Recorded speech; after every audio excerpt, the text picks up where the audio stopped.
Baik. Baik, terima kasih kepada MC telah memberikan waktu kepada saya. Assalamualaikum warahmatullahi wabarakatuh.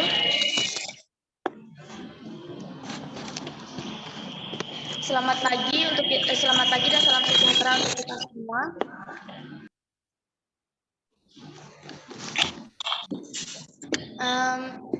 Partisipannya cukup banyak ya Bu hari ini. Walaupun masih cuti kuliah, sangat apresiatif terhadap acara yang dilakukan oleh Hima Aksi hari ini.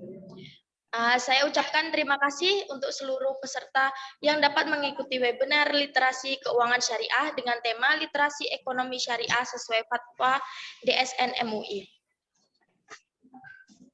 Baik, sebelumnya, berdasarkan data dari Otoritas Jasa Keuangan, mengabarkan bahwa kondisi perekonomian syariah dari segala aspek lebih unggul dibandingkan dengan kondisi perekonomian konvensional.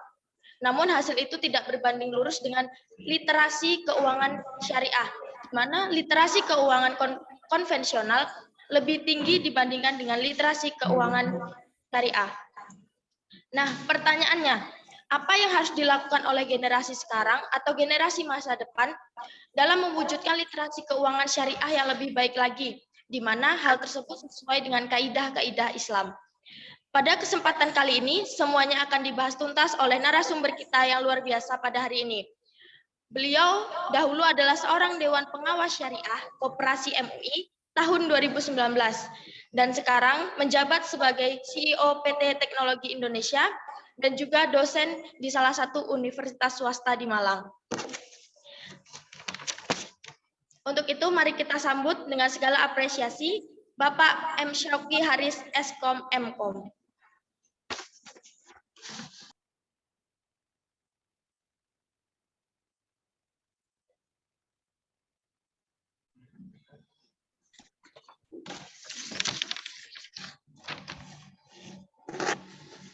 Baiklah, saya mulai ya. Halo Bapak. Assalamualaikum warahmatullahi wabarakatuh. Selamat pagi Pak. Ya, selamat pagi. Dengan Mbak siapa moderatornya?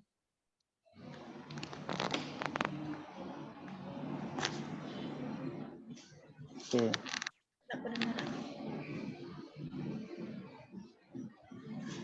Cukup jelas ya, suara saya bisa diterima di sana ya. Moderatornya ini dengan Mbak Tutut Fartina, ini benar ya? Jelas Pak, jelas suaranya Pak. Oke, jelas ya suaranya. Ya, Pak, mahasiswa kami Tutut Fartina Pak sebagai moderator hari ini. Oke, ya Bu Ramaita, terima kasih informasinya. Mungkin jaringannya yang di tempatnya panitia ini agak kurang ini. Iya Pak. Agak kurang stabil. Sedikit terganggu. Iya Bu. Baik, karena narasumber kita sudah hadir di sini, di sesi pertama ini narasumber akan memaparkan tentang topik dari webinar hari ini, yaitu literasi ekonomi syariah sesuai fatwa DSN MUI. Untuk itu saya persilahkan kepada Bapak M. Syauqi Haris Eskom Mkom untuk memaparkan topik pada hari ini. Oke, baik. Terima kasih Mbak Tutut Fartina. Bismillahirrahmanirrahim. Assalamualaikum warahmatullahi wabarakatuh. Alhamdulillahirrabbilalamin wa bihi nasta'in wa ala umuri dunya waddin wassalatu wassalamu ala asrofil anbiya wal mursalin sayyidina wa maulana Muhammadin wa ala alihi washabihi ajmain. Yang terhormat Ibu Kaprodi 1 Akuntansi ya, dengan Bu Yat Murniati, kemudian ada Bu Rahmanita sebagai Sekretaris Prodi. Oh iya, ada dari perwakilan fakultas ya, dengan Bu Lucy Khairul tadi, Wakil Dekan 1. Terima kasih atas undangannya untuk himpunan mahasiswa juga, sehingga saya di sini bisa ada kesempatan ya untuk sedikit sharing. Mungkin nanti ada beberapa slide yang ingin saya sampaikan, mudah-mudahan nanti ini saya siapkan ada 60 slide. Mungkin kalau ditampilkan semuanya ya bisa sampai 1 jam, dan mungkin nanti nggak sampai 1 jam, kita nanti mudah-mudahan bisa lebih banyak diskusi ya. Jadi apa yang saya sharingkan ini banyak juga berdasarkan pengalaman gitu ya. Karena memang berdasarkan kurikulum vitae tadi yang sudah dibacakan, saya mulai dari tahun 2010 sampai tahun 2020 itu di industri ya. di industri yang di bidang IT sebenarnya. Nah, tapi IT-nya itu mengembangkan aplikasi yang banyak kliennya itu lembaga syariah, lembaga keuangan syariah. Jadi background knowledge saya S1 dan S2-nya computer science gitu. Tapi kenapa di sini jadi narasumber di bidang syariah ya? Berarti di sini saya bagi pengalaman saja untuk teman-teman yang ada di sini. Mungkin kalau dari sisi keilmuan dan lain sebagainya, mungkin para dosen, para mahasiswa di sini lebih memahami ya. Jadi nanti kalau misalkan ada yang kesalahan saya sampaikan, nanti mohon koreksinya juga.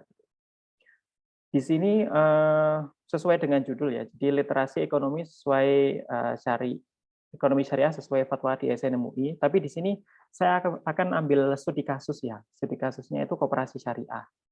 Karena kenapa kok koperasi syariah gitu? Karena memang koperasi syariah itu jarang sekali dilirik. Bahkan di pelajaran sekolah pun tentang perkoperasian itu sudah mulai nggak ada. Gitu. Terus beberapa mahasiswa yang konsultasi ke saya ingin mengangkat skripsi temanya koperasi syariah, sama dosennya juga ditolak gitu judulnya. Itu ironis sekali gitu. Padahal sebenarnya koperasi syariah itu sesuatu yang sangat potensial. Atau mungkin karena kurangnya pemahaman dan lain sebagainya. Kemudian saya juga ada di koperasi juga sebagai pengurus koperasi syariah, kemudian sebagai dewan pengawas koperasi syariah, gitu ya. Sebagai manajer koperasi di kampus juga, dan juga anggota di organisasi namanya Masyarakat Ekonomi Syariah, organisasi yang ketuanya Bapak Erick Thohir. Gitu ya. Nah, ini adalah sertifikat yang saya peroleh tahun 2019 ya, teman-teman ya. Jadi di sini nanti kalau misalkan ingin fokus di ekonomi syariah itu sebenarnya ada sertifikasinya, tapi ini baru sertifikat pelatihan. Sebenarnya ada lagi sertifikat profesinya. Ya, sertifikat profesinya itu juga ada dari DSN MUI. Nanti di akhir slide nanti akan saya share linknya kemana, kemudian nanti pelatihannya itu isinya apa aja, kemudian bagaimana cara ikut sertifikasinya nanti akan saya share ya. Nah, sehingga nanti teman-teman bisa punya pengetahuan tambahan. Kalau misalkan ini bisa diperoleh oleh mahasiswa sangat bagus nanti, jadi sertifikat pendamping ijazah. Nanti langsung lulus kerja, punya sertifikasi, langsung qualified untuk beberapa jabatan pekerjaan seperti itu. Nah, kemudian kenapa di sini saya angkat koperasi ya? Nah, karena sebenarnya koperasi itu bukan sesuatu hal, kalau di Indonesia, koperasi mungkin beberapa masyarakat anggapannya itu, koperasi itu hal yang kecil gitu. Maksudnya, oh itu karena banyaknya yang menyalahgunakan badan hukum koperasi ya, sebagai simpan pinjam, yang sebenarnya ada pemodal yang dia tidak punya cukup dana untuk membuat bank, akhirnya pakai badan hukum koperasi. Tapi sebenarnya koperasi itu lebih besar daripada itu ya.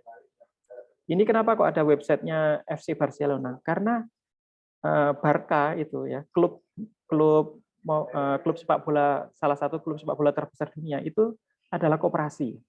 Ya, bahkan semua orang di seluruh dunia ini bisa jadi anggotanya. Ya, bisa menjadi killer gitu ya. Jadi bisa mendaftar. Bahkan kemarin sempat tahun lalu kan presidennya diganti karena 20% dari anggota koperasinya itu tidak setuju presidennya yang bersangkutan. Gitu ya. Jadi memang koperasi itu bukan suatu yang kecil, bahkan klub sepak bola terbesar, salah satu terbesar di dunia seperti Barcelona dan Real Madrid itu badan hukumnya koperasi. Jadi dia bukan sebuah perusahaan atau dikuasai oleh orang per orang, tapi sebuah koperasi. Nah, itu kan di luar, Pak, misalkan gitu. Kalau di Indonesia bagaimana? Nah, di Indonesia itu waktu saya di software developer bekerja, ini salah satu klien kami dulu ya, yaitu Coursera. Coursera ini koperasi karyawannya Krakatau Industri ya, Krakatau Industri yang ada di Cilegon. Nah, kalau anak akuntansi ini pasti paham tentang Big Four ya, auditor Big Four ya. Nah, koperasi Coursera ini auditornya itu Ernst & Young. Jadi auditornya koperasinya ini EY gitu ya.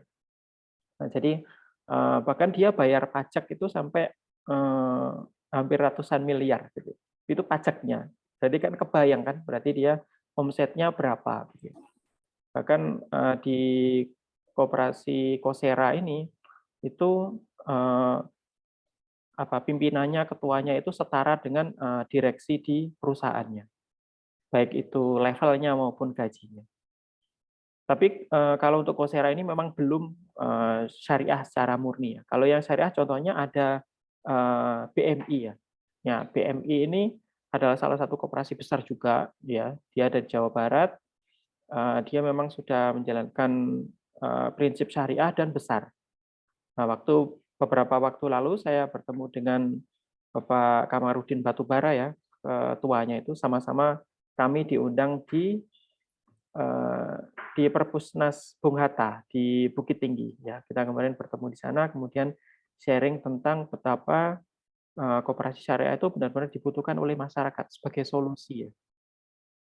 Karena banyaknya finance, banyaknya bank-bank konvensional.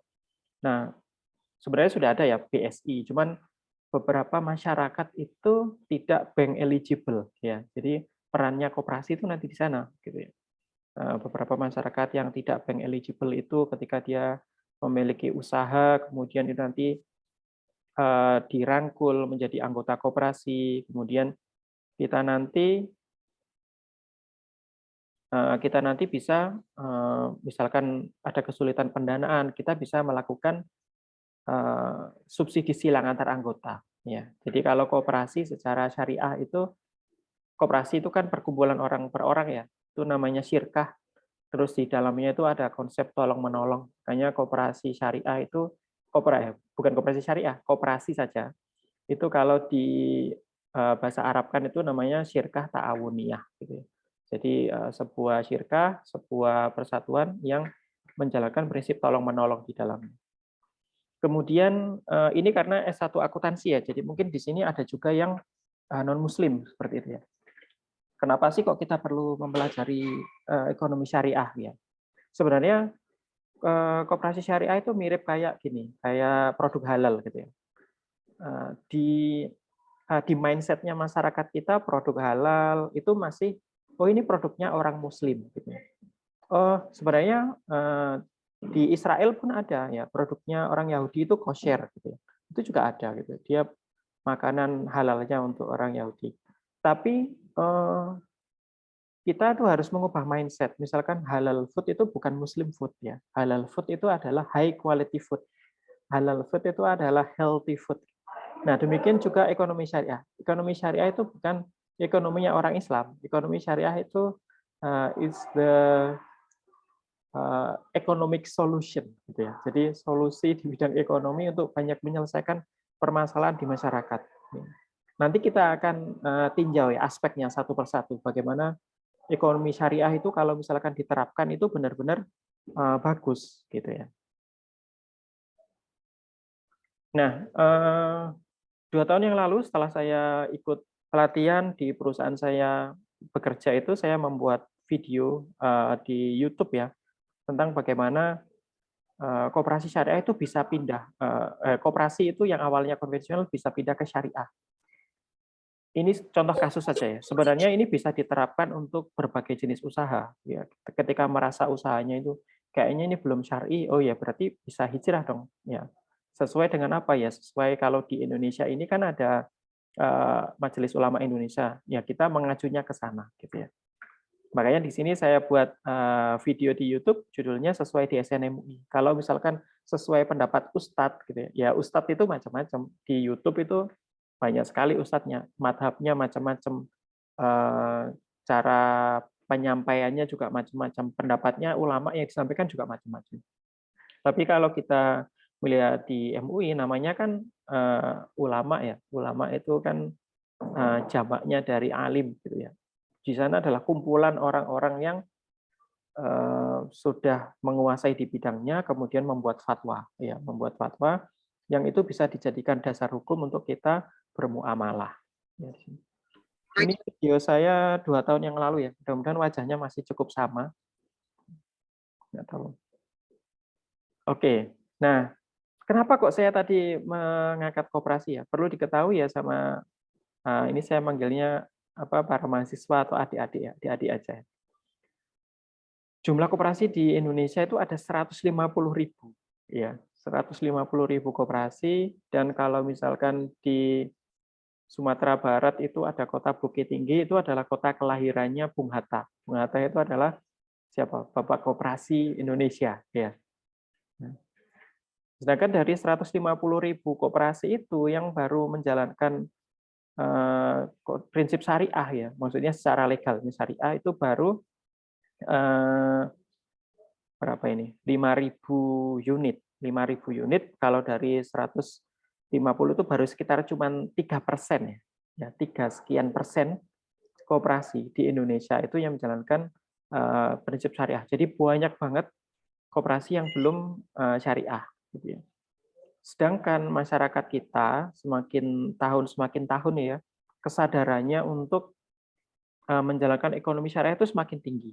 Nah, itu dibuktikan dengan negara pun ingin memajukan syariah banking ya, dengan memergerkan apa aja kemarin, Mandiri Syariah, kemudian BNI Syariah, kemudian apa kemarin ada 3 bank ya, kemudian jadi BRI Syariah juga ya, menjadi BSI ya, atau Bank Syariah Indonesia. Jadi bank syariahnya plat merah itu dijadikan satu jadi BSI, dan itu sangat diapresiasi ya, meskipun banyak plus minus, tapi kan itu insya Allah sih lebih banyak plusnya ya. Karena kalau bank syariah itu kecil ya, kapan nanti jadi besarnya seperti itu ya. Nah, dengan adanya merger itu akhirnya mudah-mudahan nanti bank syariah itu bisa bersaing gitu ya.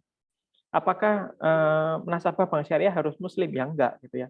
Dia namanya memang syariah gitu. Tapi banyak juga rekan-rekan pengusaha yang non muslim lebih merasa nyaman atau lebih merasa aman ketika melakukan transaksi dengan bank syariah, karena memang akadnya sangat berbeda ya ketika diterapkan dengan baik kontraktor gitu ya. Ketika akad dengan bank syariah bisa nego, tidak terikat dengan suku bunga pinjaman yang ditentukan oleh Bank Indonesia misalkan kayak gitu. Nah, itu banyak sekali keuntungan-keuntungannya, dan itu mungkin banyak masyarakat yang nggak tahu gitu ya. Dan itu tugasnya dari adik-adik semua di sini ya, yang kuliah di S1 akuntansi ini harus memahami. Jadi jangan sampai nanti salah kaprah tentang ekonomi syariah. Yang dalam hal ini akan saya angkat studi kasusnya tentang koperasi syariah. Nah, secara garis besar seperti ini ya. Jadi kalau misalkan kita tinjau dari ekonomi koperasi ya, karena kan digadang-gadang ya.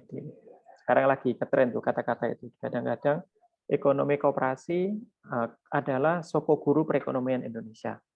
Nah, sebenarnya koperasi itu sudah banyak mencakup tentang keuangan syariah. Karena di sana ada unsur tolong-menolong, ada unsur kejujuran, ada unsur keadilan, ada unsur amanah. Itu prinsip dari ekonomi syariah. Cuman beberapa itu ada yang masih di luar daripada batas garis biru itu ya. Kalau di garis biru ini kan ekonomi syariah. Nah, ini garis merah ini ekonomi koperasi. Misalnya apa yang bisa menjadikan transaksinya itu menjadi tidak halal gitu ya. Misalnya karena perdagangan atau menjalankan usaha jual beli barang yang memang diharamkan. Seperti babi, minuman keras, darah dan bangkai itu tidak boleh. Terus nanti pertanyaan nanti boleh ya di akhir. Misalkan nanti ada tanya, kalau jual beli pupuk kandang gimana Pak? Pupuk kandang kan najis gitu. Nah, nanti ada jawabannya sendiri. Kemudian karena zatnya, kemudian karena transaksinya ya, bisa karena tidak terpenuhi rukun dan syarat, bisa karena transaksinya itu menggantung gitu ya. Jadi saya akan melakukan transaksi ini kalau ini. Gitu. Nah, itu tidak boleh di dalam ekonomi syariah. Kemudian ada juga yang lain, misalkan karena ketidakpastian, karena adanya unsur judi, kemudian ada riba di sana ya. Nah, riba itu banyak sekali. Nanti mungkin bisa eh, dijelaskan lagi. Ini mungkin ada sedikit kebalik gitu ya penjelasan tentang riba. Jadi ada riba fadl, ada riba nasiah, ada riba jahiliyah. Nah, riba fadl itu kalau misalkan kita punya apa ya, yang sejenis, misalkan yang di tiap rumah ada itu misalkan beras. Kita punya beras 1 kilogram, tapi kualitasnya biasa. Kemudian tetangga ada punya beras 1 kilogram, kualitasnya super gitu ya. Kemudian ditukar 1 kilo beras yang kualitas super ditukar dengan beras 2 kilo kualitas biasa. Nah, itu yang dimaksud dengan riba fadl. Ya. Jadi riba itu bukan berarti kita berpikir, oh itu pertambahan bunga bank gitu. Enggak. Di kehidupan sehari-hari pun jangan sampai kita terjebak riba. Bahkan mungkin nggak disadari, misalkan seorang ibu rumah tangga dia tukar menukar itu dengan tetangganya tanpa merasa dosa. Padahal itu adalah sebuah riba. Gitu ya.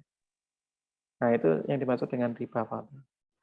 Kemudian contohnya lagi, karena contoh lainnya lagi, kita kalau merujuk ke kata-katanya sahabat Ali bin Abi Thalib ya, kullu qardin jarra naf'an fahuwa riba. Jadi setiap peminjaman yang menghasilkan manfaat maka itu adalah riba. Jadi jangan sampai misalkan kita sama temannya nih punya utang gitu ya. Yang si siapa nih? Di sini ada beberapa nama. Ini yang memperhatikan aja. Nah, misalkan di sini ada Mbak Yunita punya hutang ke Mbak Marcelina gitu ya. Terus waktu Mbak Marcelina pulang nebeng gitu ya, nebeng. Biasanya tuh nggak boleh nebeng, tapi karena Mbak Yunita punya hutang, misalkan ini ya contohnya, akhirnya ditebengin, diantar pulang. Nah itu kan manfaat, itu juga riba gitu ya. Jadi jangan sampai kita terjebak ke hal-hal yang seperti itu. Bahkan kalau kita lihat kisah-kisah gitu, kisah-kisah ulama zaman dulu gitu, ada seorang imam yaitu siang hari ya, siang hari terik panas gitu, dia ada pohon di sana, dia nggak mau berteduh ya. Ditanya sama orang, wahai imam, kenapa kok Anda nggak berteduh di pohon ini gitu ya?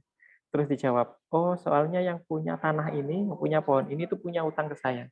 Saya takut kalau saya berteduh di bawah pohon ini, nanti sama seperti kata-katanya sahabat Ali itu, saya mengambil manfaat. Gitu. Dianggap itu nanti riba. Nah, karena kalau kita melaksanakan riba, dosanya kan tahu sendiri kan, dosanya itu lebih berat daripada kita berzina dengan ibu sendiri, seperti kayak gitu. Itu hadisnya seperti itu. Nah, makanya sebenarnya ekonomi syariah itu sangat menjunjung tinggi ini ya, menjunjung tinggi ta'awun, menjunjung tinggi kebenaran, menjunjung tinggi keseimbangan, kejujuran, keadilan dan lain sebagainya. Dan itu adalah hal-hal yang tidak hanya diinginkan oleh umat muslim ya, tapi itu adalah kebutuhan masyarakat secara umum. Semua masyarakat dunia butuh ini. Jadi sebenarnya kita siarnya bagaimana kita bisa membuat mindset masyarakat. Ekonomi syariah itu bukan ekonomi muslim, tapi good economic ya, the better economic, better ways to do the economic gitu ya. Seperti makanan halal itu bukan makanan muslim, tapi high quality food ya, healthy food seperti itu. Kemudian nah, sebenarnya apa sih yang membedakan ya antara transaksi yang konvensional dengan syariah? Ya, kalau di koperasi, kalau di lembaga keuangan, itu perlu diketahui ya, ada istilah konvensional, ada istilah syariah. Nah, apa yang dimaksud dengan syariah? Apa yang dimaksud dengan konvensional? Kalau konvensional itu transaksinya, dia memisahkan antara sektor real dengan sektor non-real. Ya. Jadi misalkan oh ini ada unit usaha toko, oh ini ada unit usaha rental, oh ini unit usaha simpan pinjam. Nah, simpan pinjam ini sendiri. Tapi kalau keuangan syariah itu nggak bisa dipisahkan antara real dengan keuangan syariah. Karena apa? Karena akadnya kita sebenarnya bukan simpan pinjam nantinya. Ya, jangan sampai kita terjebak di riba simpan pinjam. Di Indonesia pun juga sebenarnya itu ada kesalahan penggunaan kata ya. Yang dimaksud dengan pinjam itu apa? Pinjam itu misalkan, nah saya pinjam pulpen kamu, ini pulpen, maka yang dikembalikan kan juga ini kan. Pinjam itu memakai terus dikembalikan. Nah, tapi kalau misalkan uang itu sebenarnya bukan pinjam, itu sebenarnya hutang. Cuman karena di Indonesia itu masyarakatnya istilahnya apa, menjunjung tinggi sopan santun mungkin, jadi kata-kata hutang itu lebih dihaluskan sehingga akhirnya jadi pinjam. Dan itu sebenarnya kalau dari sisi akad itu bermasalah ya. Pinjam dengan hutang itu sesuatu hal yang berbeda. Gitu ya. Jadi memang harusnya kalau hutang ya bilang hutang, kalau misalkan pinjam ya bilang pinjam gitu. Itu sebenarnya sesuatu hal yang berbeda. Nah di sini terlihat ya, bahwa syariah itu ada istilah bagi hasil, ya. Tapi kalau konvensional itu bunga. Nah bagi hasil yang dimaksud dengan bagi hasil ya apakah hanya bagi untung? Kalau rugi bagaimana gitu ya. Nah, itu juga nanti tergantung akadnya gitu ya. Jadi bagi hasil itu bisa jadi bagi untung, bisa juga bagi rugi seperti itu ya. Karena kan yang dibagikan hasilnya. Jadi misalkan seorang pengusaha kalau misalkan dia pinjam ke pembiayaan konvensional, dia mau untung mau rugi, dia bayar sekian, ditentukan di awal. Iya. Alangkah sedihnya kalau misalkan dia keuntungannya cuma sedikit. Nah, keuntungannya tersebut untuk nutupin bunganya aja kalau lembaga konvensional itu nggak nyukupi. Gitu ya. Jadi dia akhirnya seperti kerja bakti aja. Akhirnya dari sana muncullah kredit macet. Gitu ya. Muncullah keinginan untuk tidak bayar. Ya, untuk prestasi terhadap lembaga keuangan tersebut. Tapi kalau prinsip syariah, ya, selama dia dijalankan dengan baik, ketika bagi hasilnya sedikit, ya sudah dibagi sesuai nisbahnya. Kalau sedikit ya sama-sama dibagi sedikit. Tapi kalau banyak ya jangan ditutup-tutupin gitu ya. Kalau misalnya keuntungan banyak ya dibagi sesuai nisbahnya. Toh nisbah itu ditentukan persentase bagi hasil. Misalkan pinjamannya modalnya 10 juta misalkan. Keuntungannya 1 juta, nisbahnya disepakati 50-50, 50-50. Ya sudah 500.000, 500.000. Misalnya alhamdulillah lancar usahanya sampai keuntungannya 2 kali lipat. Dari modal 10 juta jadi 20 juta. Akhirnya 50-50 ya sudah 5 juta 5 juta. Mungkin orang mikirnya nggak enak ini pakai syariah. Saya keuntungan 10 juta masa 5 jutanya untuk dia. Dia nggak mikir kalau misalkan dia rugi gitu ya. Misalkan dia akhirnya keuntungannya cuma 500.000 gitu. Ya sudah dibagi 250 sama 250. Tapi kalau misalkan konvensional sudah ditentukan misalkan nanti harus bayar bunga 2 juta misalkan. Padahal dia keuntungannya 1 juta. Pada waktu itu misalkan tiba-tiba kena COVID kayak kemarin itu ya. Akhirnya gagal bayar. Ya. Nah itulah penyebabnya. Coba misalnya pakai syariah, kan nggak terjadi seperti itu. Nah itu mungkin mindset-mindset yang harus dipahami ya oleh para mahasiswa di sini tentang prinsip ekonomi syariah. Nah kemudian apakah kalau kita menjalankan prinsip syariah berarti nggak ada bunganya sama sekali, nggak ada keuntungannya? Jadi saya sering ya bertemu sama orang gitu yang nggak paham. Nah gimana masa mau jadi koperasi syariah? Terus untungnya dari mana koperasi syariah itu? Kalau misalkan nggak boleh bayar bunga gitu. Koperasi syariah atau lembaga keuangan syariah itu bukan berarti ketika kita minjamkan 10 juta, ya sudah kita terimanya 10 juta. Tapi itu memang kembali lagi ke akad ya. Nah, tadi saya bilang kita sudah banyak salah menggunakan istilah. Kalau misalkan istilahnya itu pinjam, maka memang baliknya harus tetap 10 juta. Kalau misalkan istilahnya itu hutang 10 juta, ya baliknya memang tetap harus 10 juta. Tapi kalau bagi hasil, ya itu berarti akadnya bukan menghutangi, tapi memodalin, memberi pemberian modal. Kemudian kalau margin, berarti bukan menghutangi, tapi menjual. Ya, kita menjual kan boleh kan mendapatkan keuntungan. Nah, kita misalkan ke kantin kampus saja beli jajan 10.000. Kemudian kita ke kelas ada orang yang butuh. Ya sudah kamu nggak usah ke kantin, ini beliin jajanku 15.000, boleh nggak? Ya boleh aja kan? Kan jual beli gitu ya. Gitu.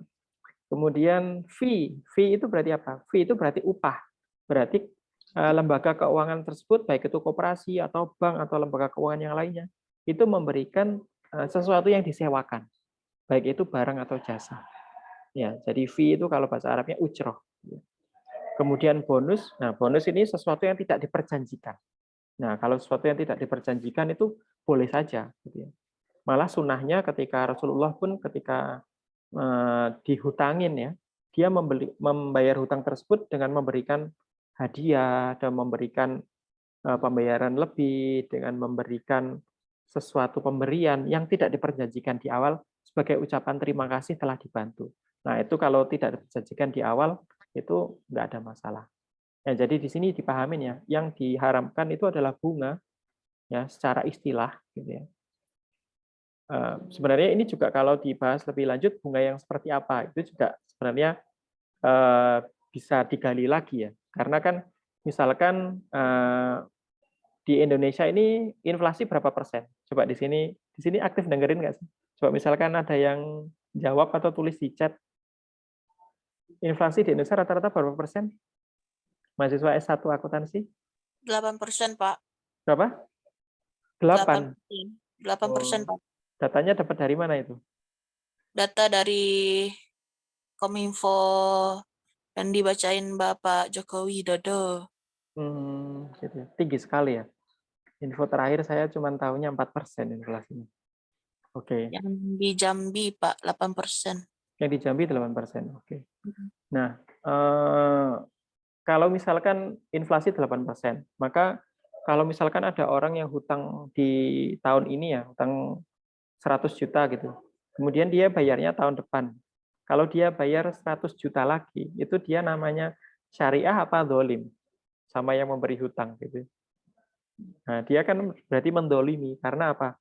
Uang 10 juta di tahun ini, 100 juta di tahun ini, dengan 100 juta di tahun depan itu kan berbeda.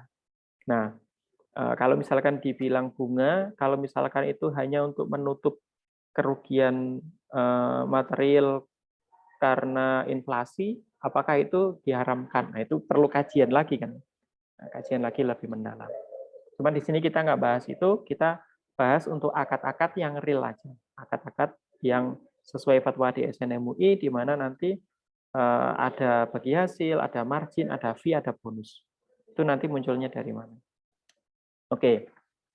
Nah, sebenarnya sekarang itu kalau misalkan di masyarakat gitu ya. Saya kurang tahu kalau di sana ada berapa jumlah koperasi dalam satu provinsi ya. Karena memang secara data yang paling banyak memang di Jawa, dan Jawa Timur itu salah satu yang paling besar. Di seluruh Jawa Timur yang paling banyak di Malang Raya gitu. Kebetulan saya tinggal di Malang. Jadi dari 150 koperasi di seluruh Indonesia, 15.000-nya ada di Jawa Timur. Dari 15.000 yang ada di Jawa Timur, 3.000-nya itu ada di Malang. Jadi memang banyak sekali. Ada 3.000 koperasi di Kota Malang, Kabupaten Malang. Tapi kalau misalkan di kota Bukit Tinggi aja itu ternyata nggak terlalu banyak. Kemarin saya ke sana koperasi bisanya hanya 80 sekian, nggak sampai 100 koperasi yang ada di sana.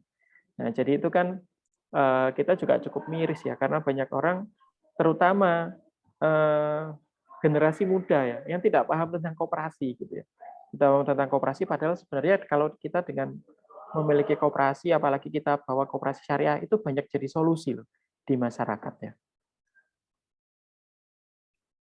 Nah, kemudian mungkin rekan-rekan di sini sering dengar ada istilah BMT ya. BMT itu koperasi syariahnya biasanya didirikan oleh Muhammadiyah. Nah, BMT itu adalah singkatan dari Baitul Mal buat Tamwil. Nah, sebenarnya apa sih BMT itu? BMT itu ya sebenarnya salah satu wujud dari koperasi syariah. Karena koperasi syariah itu selain dia menjalankan usaha, yaitu simpanan, pinjaman, pembiayaan, dia juga harus menjalankan prinsip Baitul Mal. Jadi penyaluran zakat, infak, sedekah, dan wakaf. Dan itu kenapa kok harus satu lembaga? Ya, karena di Baitul Tamwil ini, baik itu transaksi simpanan, pinjaman, pembiayaan, nanti ada istilah pendapatan itu yang atau dana yang tidak boleh diakui sebagai pendapatan. Jadi ada kas masuk nih, kas masuk. Nah, tapi nggak boleh dicatat debit, kas, kredit, pendapatan, nggak boleh. Itu diatur di fatwa MUI. Namanya dana yang tidak boleh diakui sebagai pendapatan. Dulu namanya pendapatan non halal. Cuman akhirnya dipikir-pikir non halal itu kan haram gitu ya. Terus akhirnya di tahun 2017 ada fatwa baru untuk mengatur TBSDP, ya, dana yang tidak boleh diakui sebagai pendapatan.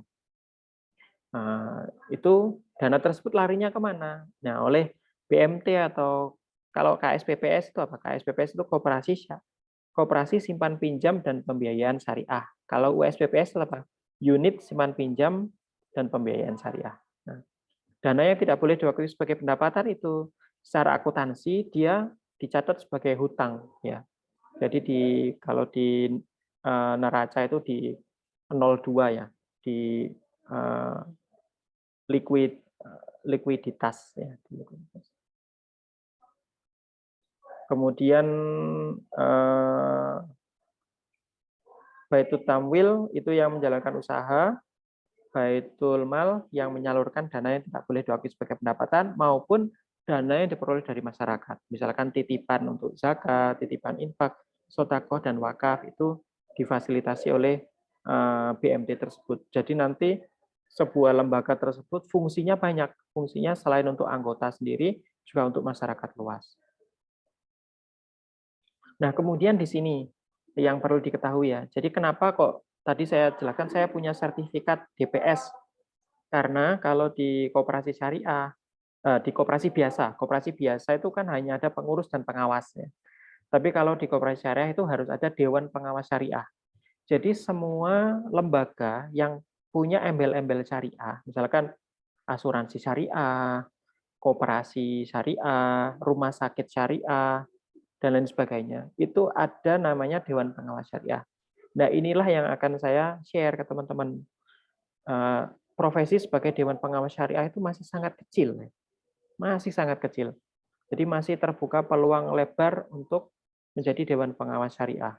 Bahkan saya lihat di websitenya DSN MUI Institute itu, sekarang ada pelatihan untuk rumah sakit syariah. Ya, sekarang ada pelatihan untuk rumah sakit syariah itu karena sekarang sudah mulai ya rumah sakit yang menjalankan prinsip keuangan syariah dan operasional syariah. Dan itu nanti ada hubungannya sama misalkan pengelolaan dana BPJS, pengelolaan dana asuransi, bagaimana pengelolaan koperasi tersebut itu ada.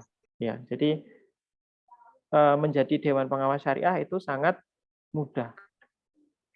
Dan kenapa kok tadi kan mungkin di awal terlihat ya di sertifikat statusnya amat baik ya, waktu tes kemarin di DSN MUI cuman saya yang dapat predikat amat baik karena saya 10 tahun kerja di bidang software accounting. Jadi saya memahami akuntansi. Saya memahami alur akuntansi. Kemudian di saat ujiannya, tesnya ya, itu banyak materi-materi yang diujikan itu tentang akuntansi gitu ya. Jadi ketika ikut pelatihan tersebut, kalau orang hanya paham akuntansi aja, bahkan waktu ikut pelatihan tersebut banyak anggota kantor akuntan publik ya, seorang CA atau CPA gitu, itu nggak lolos ya, karena dia hanya paham akuntansinya aja, tapi tidak memahami tentang syariahnya. Nah, mungkin tidak dipersiapkan gitu ya. Tapi kalau saya sedikit mengetahui syariah, punya sedikit background bahasa Arab waktu saya kecil dulu di pondok, akhirnya waktu ikut pelatihan dan ujian itu lebih mudah gitu. Makanya waktu itu menjadi satu-satunya peserta yang dapat predikat amat baik di saat sertifikasi di SNMUI. Dan profesi sebagai DPS itu sekarang, misalkan kalau pengawas koperasi dan pengurus itu harus dedikasi gitu ya. Tapi kalau Dewan Pengawas Syariah itu sekarang nggak ada aturannya. Jadi misalkan kita menjadi Dewan Pengawasnya 5 koperasi gitu ya. Ya bisa, dan kita nggak setiap hari ngantor di sana. Kita hanya mereview akad-akadnya aja, dan nanti secara berkala melaporkan ke MUI gitu ya. Cuman itu aja kerjaannya Dewan Pengawas Syariah. Bahwa misalkan sebuah lembaga keuangan atau koperasi itu punya produk baru gitu ya. Nah, produknya ini ditinjau apakah sudah sesuai dengan prinsip syariah atau tidak. Seperti itu. Nah, kemudian di sini ya, nah di sini ada akad-akadnya. Sebenarnya akad-akad syariah itu apa aja sih? Nah, di sini kalau misalkan di bank ya, di perbankan atau lembaga keuangan, di sini kan ada yang paling umum ya, ada pinjaman atau ada kredit, ada tabungan, ada simpanan, ada pinjaman. Kalau istilah di koperasi pakai simpanan dan pinjaman. Kalau istilah di perbankan kita pakai istilah tabungan dan kredit gitu ya. Kalau koperasi tidak boleh pakai istilah tabungan, pakai istilah deposito nggak boleh. Istilah itu hanya untuk perbankan. Nah, di sini ada istilah kalau untuk akad simpanan ya, misalkan anggota atau masyarakat nabung gitu, akadnya ada dua, ada akad wadiah, ada akad mudharabah. Kalau wadiah itu nabung, ya nabung aja, nggak dikembangkan dananya gitu ya. Nggak ada perjanjian akan ada bagi hasil dan lain sebagainya. Ketika dia ngambil, ya sudah dia ngambil saja, dananya tersebut gitu ya. Misalkan harus 100 juta ya terima lagi mungkin 100 juta. Gitu. Kemudian kalau mudharabah, nah kalau mudharabah itu berarti di akadnya dimodalkan ya, dimodalkan ke lembaga keuangan tersebut. Silakan dana saya ini digunakan untuk usaha. Kemudian saya nanti mendapatkan bagi hasil seperti itu ya.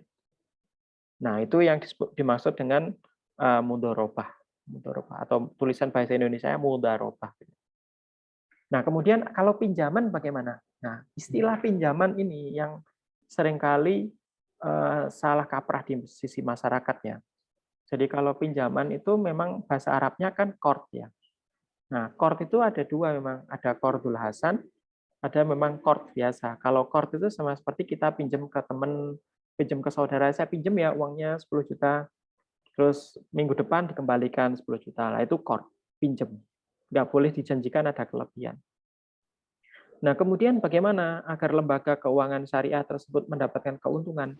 Yaitu dengan transaksi pembiayaan. Ya, jadi pembiayaan itu seperti apa? Di sini disebutkan ada akad mudharabah. Misalkan waktu mau Lebaran, ya ada orang yang atau ada rumah tangga yang punya usaha bikin kue. Bikin kue itu untuk modalnya beli terigu, beli susu, beli keju, itu butuh dana misalkan hampir 50 juta. Gitu ya. Kemudian nanti ditinjau tahun kemarin kalau produksi 50 juta dapat keuntungan berapa, Bu? Oh, tahun kemarin tuh sekitar dapat keuntungannya 20 juta gitu. Oh, berarti kita perjanjian ya, Bu, nanti koperasi atau bank memodali Ibu, kemudian nanti keuntungannya kita bagi 60-40. 60% buat Ibu, 40% buat kami, misalkan gitu. Oh ya sudah, saya setuju, misalkan. Ternyata setelah berjalannya waktu, keuntungannya enggak 20 juta sudah diperkirakan, agak merosot, cuma 15 juta. Ya sudah, 15 juta itu dibagi 60% untuk si ibunya yang bikin kue ini, 40% untuk lembaga keuangan yang memodalin.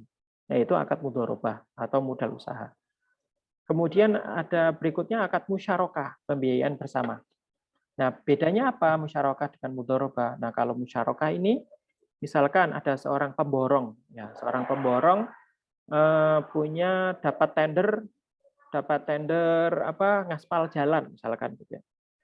Nah, si pemborong tersebut waktu ikut tender dia sudah punya modal nih. Misalkan tendernya 0,5 M, 500 juta. Waktu ikut apa namanya? Waktu ikut tender dia sudah punya modal 100 juta, waktu pelaksanaan dia memerlukan dana 500 juta. Kemudian ke lembaga pembiayaan. Kemudian akhirnya karena si anggotanya atau masyarakat itu, si pengusahanya itu sudah punya modal 100 juta, maka melakukan akad musyarakah pembiayaan bersama. Nah, berarti 20% modal dibiayai oleh pengusaha tersebut, 80% modal oleh lembaga keuangannya. Kemudian dibagi keuntungannya sesuai nisbah. Nisbahnya misalkan disepakati berapa. Oh, berarti nisbahnya nanti dibagi misalkan 30-70 gitu ya. Nah, 30-nya untuk lembaga keuangannya, 70-nya untuk si pengusaha karena dia sudah ada modal di sana. Nah, itu akadnya musyarakah. Kalau mudharabah, modal full dari si shahibul mal atau pemilik dana, tapi kalau musyarakah dua-duanya punya dana di awal. Nah, kemudian berikutnya akad ijaroh. Nah, sewa atau jasa. Nah, akad ijaroh. Ijaroh ini banyak. Misalkan ijaroh itu sebenarnya diturunkan lagi ya. Nah, biasanya yang paling banyak itu IMBT. Jadi nomor sebelah kiri, yang nomor 4 dari atas atau nomor 2 dari bawah. Ijaroh muntahiyah bitamlik atau sewa beli. Jadi misalnya gini, misalkan di sini saya panggil Mbak siapa di sini, Mbak MC misalkan. Oke, Mbak MC-nya ini lagi HP-nya udah jadul nih, sekarang sudah keluar iPhone terbaru, ingin beli iPhone, gitu misalkan. Kemudian lembaga keuangannya membiayai ya, beli iPhone, misalnya 20 juta. Gitu. Kemudian beli iPhone tersebut pada saat pembelian itu masih punyanya koperasi atau punyanya lembaga keuangan. Kemudian dibawakan ke yang bersangkutan dengan setiap bulan membayar sewa. Ya, dengan setiap bulan membayar sewa. Misalkan setiap bulan bayar sewanya 2 juta gitu ya. Sehingga harapannya kalau sudah sewa 1 tahun berarti 2 juta kali 12. Berarti kan lembaga keuangannya untung 4 juta ya, karena tadi harganya 20 juta gitu ya. Bayar 2 juta per bulan. Nah, di akhir masa angsuran, di akhir masa pembayaran sewa, itu diakhiri dengan akad perpindahan kepemilikan. Nah, itu namanya IMBT atau Ijaroh Muntahiyah Bitamlik. Itu juga banyak digunakan ketika akad KPR ya. Misalkan perumahan itu kalau misalkan akadnya Ijaroh Muntahiyah Bitamlik itu misalkan ditentukan orang tersebut sewa selama 10 tahun. Nah, 10 tahun per bulan itu bayar sewa ke bank. Nah, di akhir masa sewanya setelah 10 tahun itu kepemilikannya berpindah ke kepemilikan si kreditor tersebut yang minta dibelikan rumah tersebut. Kemudian ada akad murabahah. Nah, akad murabahah itu sama seperti yang tadi ya. Kita beli jajan ke kantin 10.000, kemudian kita jual ke teman 15.000. Kita bilang, ini saya belinya tadi 10.000, cuman kalau kau mau ini tak jual ya, sukarela 15.000, mau apa enggak? Kemudian dia mau, ya sudah, itulah murabahah. Jadi misalkan ada orang ingin beli laptop, misalkan sekarang sudah keluar laptop MacBook terbaru, laptop MacBook M2 misalkan, mau beli gitu, harganya berapa? 25 juta. Kemudian sebuah koperasi membelikan gitu ya, 25 juta. Kemudian karena dia nyicilnya 10 kali, dijual ke orang tersebut. Udah ini saya jual 27 juta. Gitu ya. Kamu per bulan bayar 270. Mau nggak kamu tak jual 27 juta? Saya ngambil keuntungan 2 juta. Nah itu namanya murabahah. Jual beli yang dengan menyebutkan harga perolehan dan menjelaskan nilai keuntungannya. Itu namanya murabahah. Masalah pembayaran tunai atau dicicil itu nggak ada masalah ya. Nggak ada masalah. Yang tidak boleh itu kita transaksi dengan dua harga. Misalkan kalau kamu beli tunai 25 juta, tapi kalau kamu beli kredit itu nanti 27 juta, itu nggak boleh. Nah itu kalau itu akad itu dilakukan dalam satu tempat itu nggak boleh ya. Itu namanya menyalahi akad syariah. Nggak boleh kita dua harga. Tapi kalau sudah ditentukan di awal, ingin pengadaan laptop, kemudian dicari harganya, kemudian lembaga keuangannya sudah menyebutkan harga jualnya dengan mengambil margin, maka itu disebut akad murabahah. Demikian juga akad yang lain, ada salam, ada istisna, ada wakalah, ada kafalah, dan akad-akad lain ya, ada hampir 100-an fatwa di DSN MUI. Nah, kalau misalkan dijelaskan satu-satu ya panjang sekali gitu ya.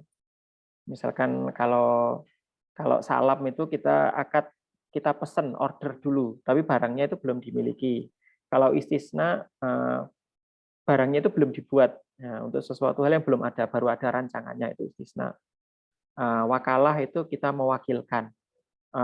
Atas jasanya mewakilkan itu dia dapat ujroh. Termasuk pengalian hutang juga. Misalkan siapa di sini ada Mbak Dian Aulia punya hutang, kemudian dipindahkan ke Mbak Santika misalkan gitu ya. Nah, karena Mbak Santika mau menanggung hutangnya, nah itu dia berhak dapat ujroh juga. Itu namanya hiwalah. Atau kafalah. Kafalah itu penjaminan. Misalkan ada dari mahasiswa yang perlu pinjam dana gitu ya. Pinjam dana, tapi si pemberi dana ini nggak percaya kepada mahasiswa tersebut. Akhirnya Hima menjadi penanggung jawab. Nah, atas jasanya Hima menjadi tanggung jawab ini, maka si yang diutangin tersebut ya dia boleh dimintai upah gitu ya. Atas penjaminan yang dilakukan oleh Hima. Itu namanya akad kafalah. Dan ada akad-akad yang lainnya. Nah, ini tadi sudah dijelaskan jenis-jenis tabungan wadiah itu ada jenisnya, ada wadiah yatamana, ada wadiah yadomana. Nanti PowerPoint-nya akan saya share ya. Jadi nggak perlu dicatat, nanti akan saya share ke panitia, nanti bisa di-share lagi ke seluruh peserta. Ada juga mudharabah mutlaqah yang misalkan mudharabah mutlaqah itu saya memberi modal, terserah kamu pakai untuk apa, aku nggak peduli gitu ya. Tapi nanti keuntungannya dibagi sama aku, dibagi. Tapi kalau mudharabah muqayyadah itu dia punya syarat. Oh, saya modalin kamu, tapi nggak boleh dipakai usaha properti ya. Saya maunya usaha di bidang makanan aja. Nah, itu namanya mudharabah muqayyadah. Jadi ada ketentuannya. Nah, syariah itu ada seperti itu. Tapi kalau di konvensional kan nggak ada gitu ya. Ya sudah, pokoknya modalin ya terserah mau buat apa gitu. Nah, itu bedanya kalau di syariah seperti itu. Nah, ini yang tadi sempat saya sampaikan ya, bahwa kalau pinjaman itu nggak boleh ada kelebihannya. Jadi kenapa kok ada riba, disebut riba kelebihan pembayaran, itu karena memang akadnya akadnya pinjaman. Nah, makanya kita menghindari, jangan sampai kita akadnya itu hutang atau akadnya pinjam. Tapi kita akadnya seperti tadi, akadnya jual beli, akadnya sewa, atau akadnya ijaroh. Atau akadnya yang lain, misalkan salam, istisna, hiwalah, kafalah, itu nanti baru bisa kita mengambil keuntungan. Tapi kalau akadnya pinjaman, kita nggak boleh mengambil keuntungan. Nah, ini jenis-jenisnya ya, pembiayaan yang dibolehkan. Kalau yang dengan keuntungan bagi hasil, kita bisa pakai akad mudharabah atau musyarakah. Kalau keuntungannya itu berupa fee atau ujroh, kita boleh pakai akad ijaroh atau IMBT, ijaroh muntahiyah bitamlik, ijaroh mausuah fizimah, atau ijaroh dan kafalah. Kalau misalkan jual beli, kita bisa pakai murabahah, salam, istisna. Nah, ini akad-akad yang perlu diketahui. Misalkan kita ingin menerapkan lembaga keuangan syariah. Tapi kalau berdasarkan pengalaman saya, itu tidak semua dipakai ya. Jadi yang paling banyak itu ya mudharabah, musyarakah, ijaroh jasa sama ijaroh muntahiyah bitamlik. Ijaroh jasa itu seperti apa? Ijaroh jasa itu sama kayak dana talangan umroh atau dana talangan haji. Nah, itu akad syariahnya pakai ijaroh jasa. Jadi misalkan contoh yang sederhana, misalkan ada orang perlu dana untuk bayar sekolah. Ya, misalkan mungkin ini barusan bayar semesteran ya. Ada nggak yang misalkan keluarganya atau mungkin dirinya sendiri sampai pinjam dana. Nah, itu biar syariah bagaimana? Kita ke lembaga keuangan syariah, kita bilang, saya sedang memerlukan dukungan dana untuk bayar semester. Gitu ya. Semesterannya berapa? Oh, 6 juta, gitu, misalkan gitu. Oh, baik, nanti akan dibayarkan oleh koperasi. Oh, akan dibayarkan oleh BMT. Gitu ya. Kemudian BMT atau koperasi membayarkan. Nah, atas jasanya koperasi atau BMT membayarkan, dia berhak dong dapat ujroh. Nah, kita bayar ujroh ke dia. Nah, akad itu non-ribawi. Tapi kalau kita pinjam uang, saya pinjam uang 6 juta. Untuk apa? Oh, untuk bayar ini. Oh ya, sudah ini dipinjemin. Nanti kembalikannya 6,5 juta. Nah, 500 ribunya itu riba. Nah, jadi kita ubah akadnya. Ya. Jadi mengubah akad itu segalanya. Ya. Jadi jangan menyepelekan, oh itu sama aja gitu. Enggak, beda. Ya, bahkan di kitab Sahih Bukhari ada nanti ada artikel yang akan saya bagikan, ada hadisnya bahwa suatu waktu di Madinah itu sempat hasil panen kurmanya itu nggak bagus. Kemudian ketika Rasulullah jalan, dia memakan kurma yang diberi oleh sahabat. Kemudian, loh kurmanya ini kok enak, kok bagus gitu. Kemudian ditanyakan ke sahabat tersebut, ini apakah kurma dari hasil panen kita? Oh tidak ya Rasulullah, sesungguhnya kami tadi menukar 2 kantung kurma kita dengan 1 kantung kurma ini. Terus Rasulullah menjawab, oh itu adalah riba, gitu ya. Tapi bukan berarti riba itu ya sudah itu jangan dilakukan tanpa ada solusi. Sama seperti banyak ustadz di YouTube kan gitu. Oh ini riba, tapi nggak ngasih solusi gitu ya. Nah itu terus gimana? Gitu. Nah solusinya Rasulullah memberikan saran, juallah 2 kantong kurma yang tadi, dapat uang kan? Uangnya buat beli 1 kantong kurma yang bagus. Hasil akhirnya sama, 2 kantong kurma jadi 1 kantong kurma. 2 kantong yang bagus jadi 1 kantong yang 2 kantong yang jelek jadi 1 kantong yang bagus. Tapi karena perbedaan akad, yang pertama itu riba, dosa, yang kedua itu halal, berkah. Ya, jadi jangan menyepelekan akad. Di sini memang ketika transaksi syariah itu akad adalah segalanya. Nah, ini sebenarnya ada lagi materi-materi lain tentang kaidah fikih, mungkin akan saya singgung sedikit ya. Jadi sebenarnya kalau di SNMUI ya, ini maksudnya apa saya jelaskan ini, agar kita tidak gampang misalkan ikut pengajian di sebuah musola ada ustadz, oh ini haram, ini dalilnya. Kemudian lihat pengajian di YouTube, oh ini haram, ini dalilnya. Oh koperasi syariah itu sama aja, bank syariah itu sama aja, haram. Nah itu dia dasarnya ada dalil. Nah sebenarnya ketika kita memutuskan halal haram, itu ada namanya qawaid fiqhiyah, ada kaidah-kaidah. Qawaid itu jamak dari kaidah ya. Nah jadi ketika ada nas Al-Quran, itu harus ditinjau dulu dari sisi usul fikihnya atau qawaid usuliyahnya dulu. Nah, ada orang yang nggak memahamin ini, baca ayat Al-Quran. Jangan kamu dekati sholat pada saat mabuk gitu ya. Loh, berarti mabuk boleh dong gitu ya. Nah, dia nggak ngerti padahal ayat itu sudah mansuh. Tidak ada qawaid fikih yang nasah mansuh. Jadi kalau ayat yang lebih baru itu membatalkan ayat yang lama. Karena pada waktu Islam masuk dulu dia tidak langsung mengharamkan minuman keras. Tapi diharamkan ketika di Madinah, baru diharamkan ketika di waktu akhir gitu ya. Jadi ada istilah nasah mansuh dan lain sebagainya. Termasuk juga usul fikih ya, untuk menghasilkan sebuah hukum ya itu harus ada kaidah fikih yang digunakan. Nah, itulah yang digunakan di SNMUI untuk memutuskan suatu hukum. Jadi tadi yang saya jelaskan ada mudhorobah, murabaha, itu hukum-hukumnya sesuai fatwa di SNMUI. Nah, kalau hukum yang sudah pasti itu kan ada ya. Jadi ada istilah kita, oh ini haram, ini wajib, oh ini sunnah, oh ini makruh, dilarang. Tapi kan itu semuanya juga tidak mutlak gitu ya. Misalkan apa? Misalkan biasanya yang kalau mahasiswa itu misalkan hukumnya menikah. Nah, hukumnya menikah apa? Hukumnya menikah bagi orang yang sudah memiliki pekerjaan, sudah cukup usia dan ditakutkan nanti akan zina, maka hukumnya nikah itu wajib jadinya. Nah, tapi kalau misalkan hukumnya nikah bagi yang misalkan masih belum mapan, kemudian masih ada tanggungan kuliah dan lain sebagainya mungkin, kemudian masih ada kewajiban merawat orang tua yang nggak bisa ditinggalkan. Mungkin ketika nikah dia jadinya tetap sunnah. Gitu. Bagi orang yang nggak bisa menahan diri, bagi orang yang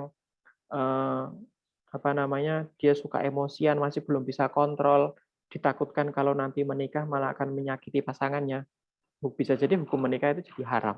Gitu ya. Nah jadi hukum-hukum di Islam itu tidak sesaklek itu gitu ya. Banyak sekali hal-hal yang menentukan tersebut. Nah, termasuk juga di DSN MUI. Nah, di DSN MUI itu kan sekarang lagi rame ya tentang halal. Sertifikat halal sekarang sudah tidak dari MUI ya, dari Kementerian Agama ya, oleh BPJBH. Tapi untuk fatwanya tetap dari MUI, tapi sertifikatnya dari Kemenak gitu ya. Nah, untuk kaidah pangan itu MUI itu sangat keras ya. Jadi dia mengambil istilah kehati-hatian. Karena apa? Karena kalau misalkan minuman satu drum gitu ya. Kemudian dicampurin hal yang najis ya, hal yang najis. Apakah minuman satu drum itu jadi haram? Ya tentunya iya, jadi najis semua. Ya, karena susah dipisahkan zatnya ya, kita susah memisahkan antara oh misalkan ini nanti dikasih zat kimia sehingga yang najis tersebut bisa mengendap gitu ya. Nah, itu tapi nggak diambil pendapat tersebut oleh MUI. Beda dengan di kaidah ekonomi ya. Jadi di SNMUI kalau kaidah ekonomi misalkan gini, kita punya kekayaan 100 juta. Kemudian ada 1 jutanya ini yang syubhat atau haram gitu ya. Kita peroleh dengan cara tidak baik. Apakah kita bisa memisahkan 1 juta dari 100 juta? Kan bisa ya. Karena ketika itu berupa uang, apalagi ada alat berupa akuntansi itu bisa mengukur gitu ya.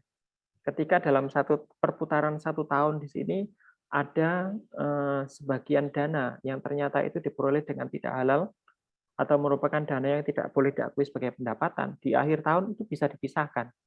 Jadi istilahnya itu bisa disucikan ya. Aset yang sekian rupiah itu bisa kita sucikan gitu ya.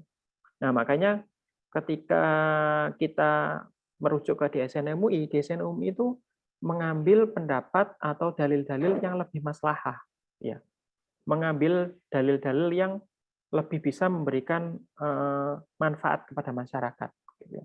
Karena kalau dari sisi ekonomi itu masih bisa dipisahkan antara yang najis atau bukan najis, kalau makanan najis ya, kalau yang keuangan itu yang mana yang haram, mana yang halal gitu ya. Bisa dipisahkan. Nah, ini adalah bukan konsep, ini adalah prinsip-prinsip ya dalam penentuan hukum. Misalnya ada prinsip taisir al-manhaj. Taisir al-manhaj itu memilih pendapat yang lebih ringan ya. Jadi misalkan menurut ulama ini boleh, menurut ulama ini tidak boleh, menurut orang ini tidak boleh, menurut ini boleh. Nah, itu yang paling ringan yang mana? Nah, oleh MUI dipilih pendapat ulama yang boleh, meskipun ada pendapat ulama yang tidak membolehkan. Nah, gitu ya. Karena manhaj itu banyak ya, perspektifnya itu banyak. Tapi membolehkan itu bukan berarti ada istilah tatabu urkhos. Tatabu urkhos itu mencampur adukkan pendapat ulama untuk mencari keringanan. Contohnya apa?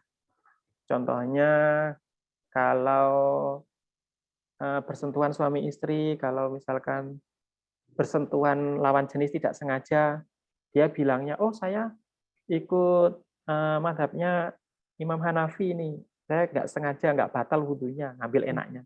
Tapi ketika kurban, loh kok nggak kurban? Oh kurban kan sunnah lah, kurban sunnah itu kan pendapatnya Imam Syafi'i. Oh, kalau bersentuhan lawan jenis ngambil pendapatnya Imam Hambali, Imam Hanafi. Tapi kalau waktu kurban dia ngambil Imam Syafi'i untuk keringannya dia sendiri. Lah itu namanya tatabu urkhos. Nah, tapi kalau di SNMUI tidak seperti itu, tapi dia benar-benar komprehensif ya dalam mengukur dalil-dalil dan pendapat ulama untuk menentukan suatu hukum. Kemudian prinsip yang kedua, tafrik bainal halal wal haram ini itu tadi ya. Kalau misalkan makanan kecampur najis itu kan susah dipisah.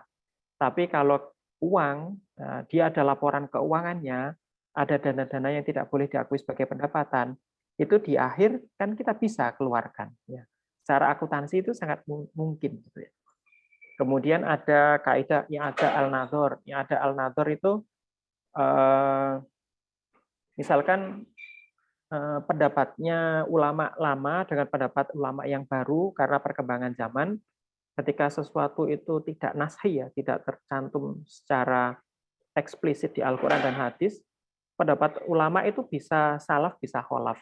Jadi ada pendapat ulama lama, pendapat ulama baru. Itu bisa berbeda. Nah, itu dikaji ulang ya oleh DSN MUI sehingga dipilih hukum yang lebih memudahkan. Kemudian ada juga tahqiq al-manat, yaitu membuat hukum sesuai dengan ilatnya. Ya, misalkan contohnya apa ya? Contohnya jual beli emas secara kredit. Ya. Secara dalil itu kan haram. Emas itu memang harus tunai. Tapi sekarang kok banyak ya jual beli emas secara kredit. Nah, itu karena emas itu sudah dikaji ulang. Ilatnya dulu kenapa dia haram, karena emas itu alat tukar. Tapi sekarang emas itu sudah jadi komoditas, sudah jadi perhiasan. Sehingga akhirnya ilat atau penyebab emas tersebut sebagai alat tukar itu sudah tidak berlaku lagi. Nah, itu akhirnya pendapat tersebut dipilih oleh DSN MUI untuk membolehkan transaksi emas secara tidak tunai. Seperti itu ya. Nah, jadi Taisir al-Manhaj, Tafriq al-Haram, I'adah al-Nadhar, sama Tahqiq al-Manat ini saling melengkapi satu sama lain. Ini adalah prinsip-prinsip oleh DSN MUI dalam menentukan hukum. Nah, ini kalau dibahas lebih panjang nanti mungkin agak pusing ya kalau ada dalil-dalilnya. Ini mungkin saya skip, nanti bisa dibaca di slide-nya, nanti akan saya share. Di sini ada contoh-contohnya, transaksi apa, kemudian MUI akhirnya memutuskan tersebut boleh atau tidak, berdasarkan perhitungan apa. Seperti itu ya. Nah, kemudian silakan nanti bagi teman-teman ya buka websitenya dsnmui.org.id. Per terakhir hari ini saya cek MUI itu sudah mengeluarkan 147 fatwa ya sejak tahun 90-an itu ya. Nah, beberapa ada fatwa yang sudah tidak berlaku dihapus. Jadi kalau yang selama masih ada di websitenya itu masih berlaku, masih ada di websitenya DSN MUI. Yang terakhir saya lihat itu tentang jaminan sosial ketenagakerjaan berdasarkan prinsip syariah. Jadi tentang asuransi syariah. Itu ada fatwa MUI-nya. Kalau nanti adik-adik di sini ingin jadi Dewan Pengawas Syariah, nanti bisa jadi DPS-nya asuransi syariah juga. Nah, nanti contoh kalau salah satu fatwanya dibuka nanti seperti ini tampilannya ya. Jadi ada fatwa DSN MUI, nomornya berapa, tentang apa. Nanti di bawahnya ada halaman-halamannya, ada dalilnya, dan lain sebagainya, ada poin-poinnya, itu nanti yang bisa kita pelajari masing-masing. Kemudian ini adalah contoh riba tadi ya, tadi sudah sedikit saya singgung, ada riba fadl, riba nasa, riba nasi'ah, riba jahiliyah. Jadi riba itu bukan cuma pertambahan uang kalau kita hutang bank ya, bukan ya. Tapi seperti tadi tukar menukar, beras sekilo ditukar 2 kilo itu juga riba. Kemudian jual beli barang yang tidak secara tunai. Jadi jangan sampai kita misalkan main forex ya. Nah, forex itu ada yang boleh, ada yang enggak gitu ya. Jadi kalau kita pakai harga spread-nya itu pakai harga akhir itu boleh, tapi kalau spread-nya pakai harga awal itu tidak boleh. Nah, jadi nanti ada fatwa MUI-nya itu juga riba nasa. Kemudian riba nasi'ah. Nah, riba nasi'ah itu yang mengambil keuntungan tambahan. Ya, jadi misalkan apa ya? Ya sebenarnya transaksinya bukan jual beli ya. Tapi yang diperjualbelikan itu adalah hutang gitu. Oh, saya punya hutang ke ini. Ya udah, hutang ini saya jual ke kamu. Nah, itu nggak boleh gitu. Jual hutang. Kemudian kalau yang riba jahiliyah yaitu yang hutang bank itu yang sudah diharamkan oleh DSN MUI. Kemudian ini juga ada akad-akad syariah. Tadi dijelaskan di awal ya bahwa yang membedakan nanti ya transaksi itu syariah apa enggak yaitu di akadnya. Jadi perbedaannya lembaga keuangan syariah sama tidak itu di akad. Kalau di konvensional mau pinjam sebenarnya dia nggak peduli mau digunakan untuk modal, mau digunakan untuk apa itu nggak peduli. Yang penting ketika balik terima lebih. Itulah yang dimaksud dengan konvensional. Tapi kalau syariah nggak. Keperluannya apa? peruntukannya untuk apa itu ditanya dulu. Karena apa? Peruntukannya disesuaikan dengan akadnya. Misalkan, oh bayar kuliah, bayar rumah sakit, oke akadnya ijaroh. Hah?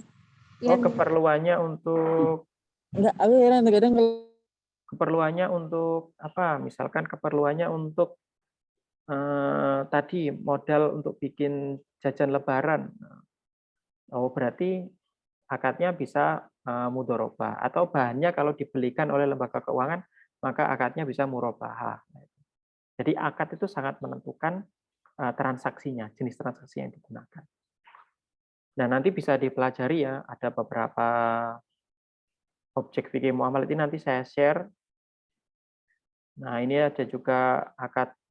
Akad itu ada yang tabaruk sama muawadhah. Kalau yang tabaruk itu akad yang tidak boleh ambil keuntungan. Kalau akad yang muawadhah ini yang dibolehkan untuk ngambil keuntungan. Jadi apa saja akad-akadnya ini ada di sini. Kemudian kalau denda bagaimana? Denda itu boleh, yaitu dianggap sebagai ini, ya dianggap sebagai TBDSP, dana yang tidak boleh diakui sebagai pendapatan. Nah, dana TBDSP ini diatur di Fatwa MUI nomor 123 tahun 2018. Nah, nanti bisa dilihat di websitenya. Kemudian ini penjelasan tentang denda. Ini penjelasan tentang ganti rugi. Ini bisa dibaca ya. Nah, kemudian di sini, ini saya tampilkan ada ayat. Ini adalah ayat terpanjang di Al-Quran ya. Di akhir surat Al-Baqarah, bahwa ayat tersebut Al-Baqarah 282 ini tentang accounting. Ya, jadi sebenarnya teman-teman semua ini yang S1 accounting, S1 akuntansi ini sedang menerapkan ayat terpanjang yang ada di Al-Quran. Jadi ya ayyuhalladzina amanu idza tadayantum bidainin ila ajalin musamma faktubuhu. Nah, apabila bermuamalah secara tidak tunai, hendaklah kamu menuliskannya. Nah, menuliskannya itulah accounting ya.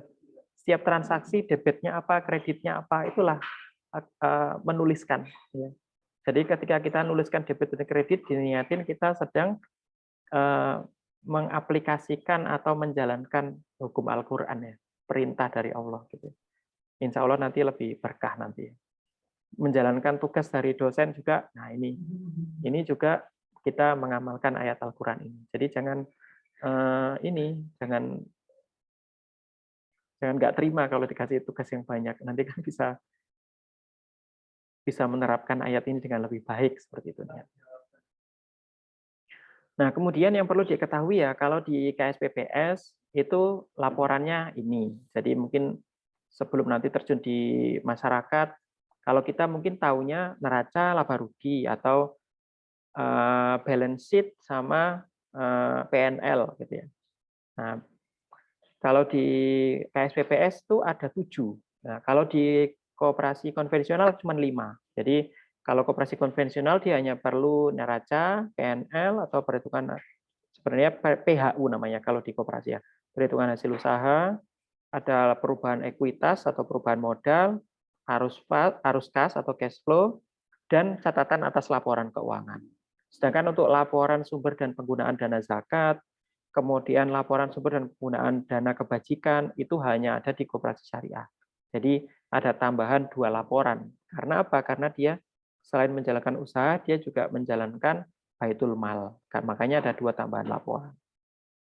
Kemudian ada sedikit perbedaan juga di balance sheet juga di neraca misalkan. Kalau di neraca akuntansi konvensional kan hanya ada aset, kewajiban sama modal.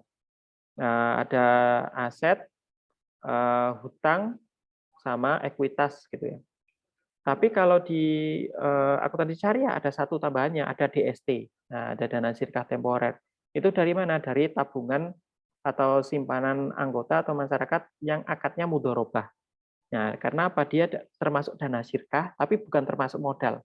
Tidak berhak atas bagi hasil saham atau SHU, tapi dia berhak mendapatkan bagi hasil keuntungan. Makanya dia disebut DST, dana sirkah temporer. Itu harus dipisah. Jadi mungkin sudah pada tahu juga sih kalau sudah belajar tentang akuntansi syariah.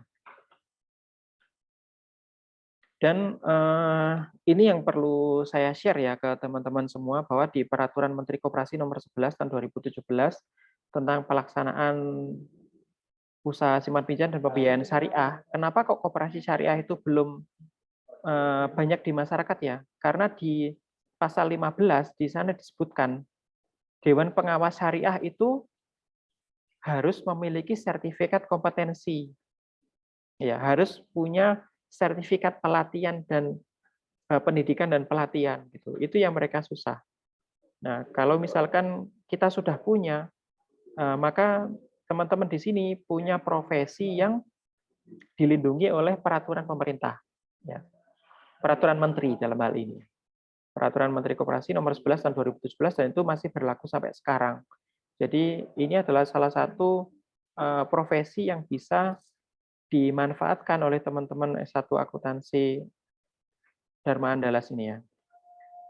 Nah, untuk ikut itu bagaimana? Nanti silakan ya dibuka di websitenya DSN MUI Institute, dsnmuiinstituteweb.com. Nah, itu nanti bisa dilihat di sana. Nanti ada pelatihan dasar pengawas syariah. Nah, itu biayanya ada 2.500.000, biayanya 2,5. Memang ada biaya yang dikeluarkan, tapi dari materi yang diperoleh dan sertifikat yang didapat, insya Allah kalau bisa memanfaatkannya dengan baik, sudah balik modal. Ya. Kalau misalkan sertifikat saya sudah balik modal apa enggak Pak? Ya sudah balik modal berpuluh-puluh kali lipat ya, dari biaya pelatihan yang dulu pernah dikeluarkan. Materinya nanti ini di pelatihannya, saya kayaknya sih nggak begitu banyak berubah ya. Kalau saya dulu materinya ini ada mengenal DSN MUI, ada usul fikih, qawaid fikih, prinsip dalam muamalat, akad-akad syariah, sampai ke pemasaran syariah, SOP koperasi syariah, sama simulasi produk dan evaluasi uji petik. Nah, itu semua dipelajari. Nah, di sini banyak tentang ada akuntansi syariah. Di sini dilihat ya, akuntansi syariah 120 menit. Dan di ujiannya banyak soal-soal itu ya juga tentang akuntansi syariah. Jadi kalau misalkan teman-teman di sini kan sudah S1 akuntansi, sudah punya pemahaman akuntansi, nanti tinggal pemahaman di akad-akad syariahnya aja. Saya yakin kalau nanti ikut pelatihan, untuk ujian sudah gampang nanti lulusnya.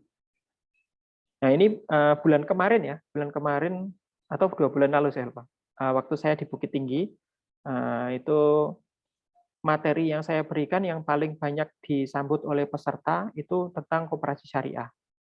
Jadi memang banyak ya di masyarakat kita yang menjalankan koperasi, baik itu di lingkungan akademik, di lingkungan perusahaan, koperasi karyawan, koperasi pegawai negeri, maupun di lingkungan masyarakat seperti koperasi simpan pinjam, koperasi wanita, itu yang ingin ke syariah tapi nggak tahu caranya. Nah, itu tugasnya teman-teman di sini yang sudah mempelajari akuntansi, tinggal menambah pengetahuan tentang akad syariah aja. Nanti bisa membantu masyarakat untuk hijrah dari konvensional ke syariah. Terus ini adalah website saya, narasumber.id. Nah, kalau misalkan ada lembaga yang memerlukan software syariah, nanti bisa download di sini. Trial-nya ya bisa di-download. Kalau cocok nanti bisa menghubungi saya untuk biaya aplikasinya. Tapi kalau di-download ini bisa digunakan untuk 100 kali login. Jadi cukup kalau misalkan untuk belajar, untuk tugas akhir, ya, untuk magang, misalkan mengaplikasikan software akuntansi syariah di usaha, gitu sudah cukup saya kira. Kemudian ini channel YouTube saya beberapa kali memberikan konsultasi tentang koperasi syariah. Di sana ada video penjelasan tentang koperasi syariah untuk pemula, kemudian bagaimana software koperasi syariah untuk koperasi, kemudian ada juga koperasi yang konsultasi melalui webinar seperti ini ya. Saya pandu sedikit demi sedikit bagaimana langkah yang harus dilakukan agar dia bisa ke syariah. Nah, dimulai dari perbaikan akad. Oke, mungkin itu cukup penjelasan dari saya. Dilanjutkan dengan sesi tanya jawab ya, Mbak Moderator. Ini kontak saya. Nanti bisa menghubungi via WhatsApp maupun email atau langsung melalui web saya di narasumber.id. Terima kasih materi dari saya. Saya Heri. Wassalamualaikum warahmatullahi wabarakatuh. Waalaikumsalam warahmatullahi wabarakatuh. Waalaikumsalam warahmatullahi wabarakatuh. Baik, terima kasih Pak atas materinya Pak. Sekarang Ya, kita sama-sama. tanya jawab. Yang pertama sesi akan dibuka untuk 3 orang penanya akan mendapatkan door prize dari panitia. Untuk bagi peserta yang ingin bertanya, silakan mengaktifkan kamera, perkenalkan diri, nama, nomor BP, dan jurusan.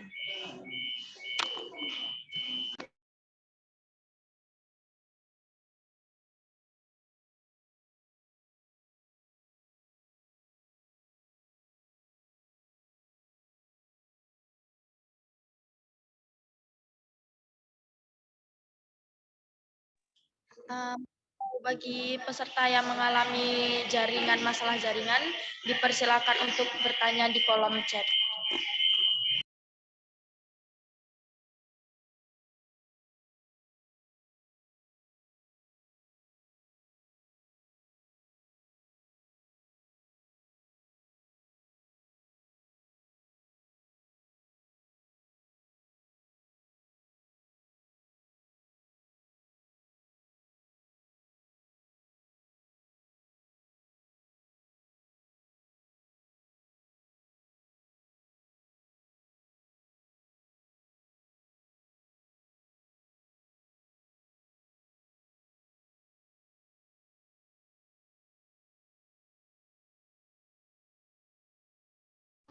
Baik, di sini ada Sonia Septiani yang akan bertanya.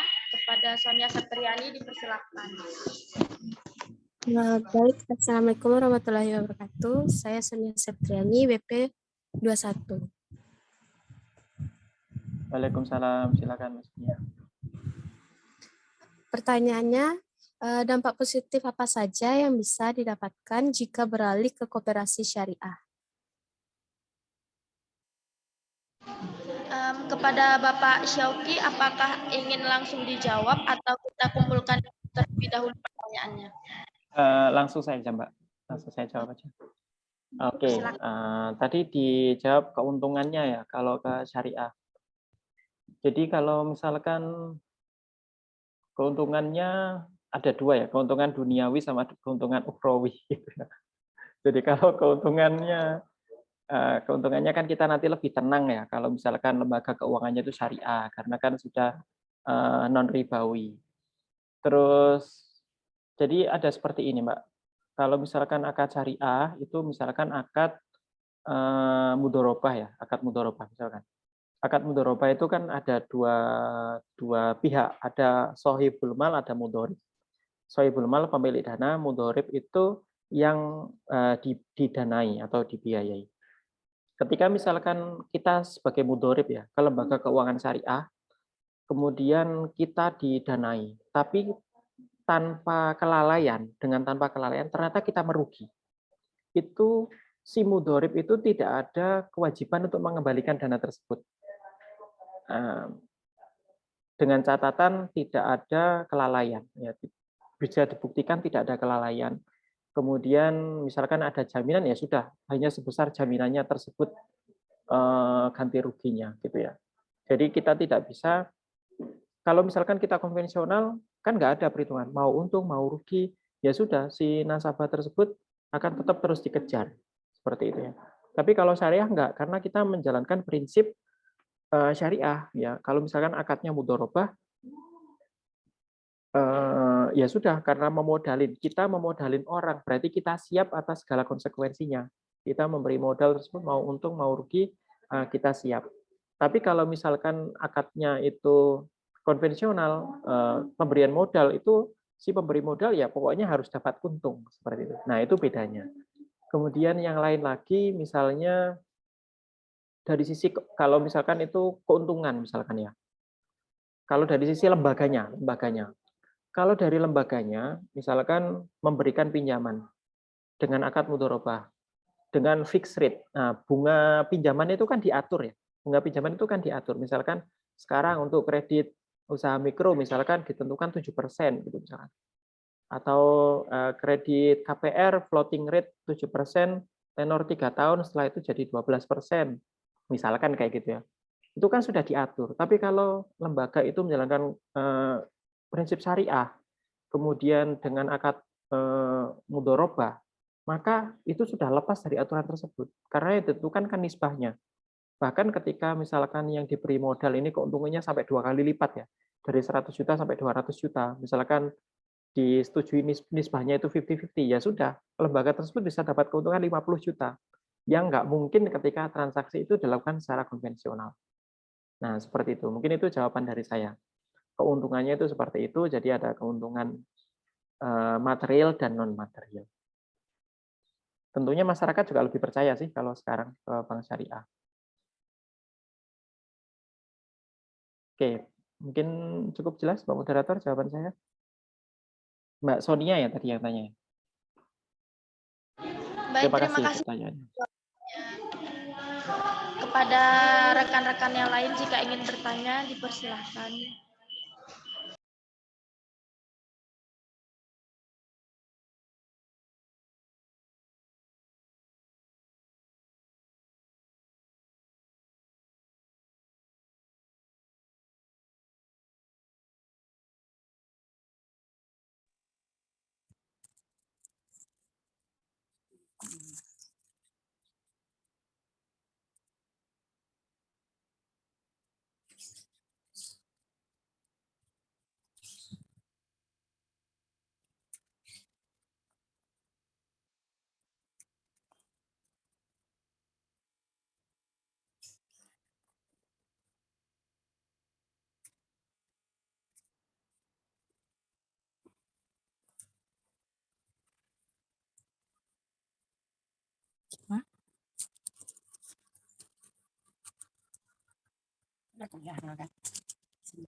Oke, di sini ada Silvianti yang ingin bertanya. Kepada Silvianti dipersilahkan. Assalamualaikum warahmatullahi wabarakatuh. Waalaikumsalam warahmatullahi wabarakatuh. Perkenalkan, nama saya Silvianti, BP 21110017 dari jurusan Prodi S1 Akuntansi. Pertanyaannya adalah, jika kita sebagai nasabah Bank Indonesia, Bank Syariah, bagaimana pertanggungjawaban Bank Syariah jika terjadi likuidasi atau kerugian? Terima kasih. Baik, kepada Bapak, apakah akan langsung dijawab? Iya, kalau bank syariah kan tetap dijamin oleh LPS ya. Tetap dijamin oleh LPS, jadi nggak ada masalah kalau misalkan ada likuidasi dan sebagainya. Makanya kalau lembaga keuangannya itu berupa bank, ya tetap transaksinya seperti itu. Makanya tadi saya angkat kan tentang koperasi. Kalau koperasi itu misalnya kayak gini, Mbak Silvianti di kampungnya, di tempatnya tinggal, banyak pengusaha apa, kemudian itu disatukan jadi satu. Nah, misalkan selama ini cuma ada perkumpulan atau paguyuban atau kelompok gitu ya, itu dijadikan badan hukum koperasi. Kemudian nanti bisa menghimpun dana berupa simpanan wajib, simpanan pokok, kemudian nanti bisa saling membantu satu sama lain. Jadi tidak perlu ke bank ya, tidak perlu ke bank akhirnya. Bisa mandiri. Kemudian kalau badan hukumnya koperasi, banyak sekali dana bergulir dari pemerintah. Kita bisa dapat dana pendanaan yang bisa kita kelola sendiri, kita putar gitu ya. Baik itu berupa dana hibah maupun kalau hibah kita nggak harus mengembalikan pemerintah, dan ada juga yang berupa soft loan. Jadi nanti setelah LPDP itu ya, dana bergulir itu kita terima, kemudian setelah berapa lama kita kembalikan tanpa ada tambahan pembayaran sama sekali. Jadi gitu Mbak Silvianti, nggak perlu khawatir. Kalau bank syariah sih, apalagi kalau sekarang bank syariah kan sudah merger ya jadi BSI, sudah jadi besar. Jadi kemungkinan untuk likuidasi atau itu semakin kecil lah kalau gitu. Kalau sudah bank merger itu. Mungkin bisa menjawab. Sudah cukup. Oke, gimana Silvianti? Apakah mengerti jawaban dari Bapak Syafri? Mengerti, terima kasih Pak. Selanjutnya, ini ada saudari Nabila Zulfrianda Dewi. Tanya. Izin tanya, Pak. Maaf sebelumnya Ya, silakan Mbak saya Nabila. matikan, Pak. Maaf sebelumnya kamera saya matikan, Pak. Soalnya lagi di rumah keluarga, Pak. Saya nanya, Pak. Gimana cara kita mengetahui bank syariah ini benar atau salahnya, Pak? Atau gimana? Koperasi syariah ini benar atau bodong gitu, Pak?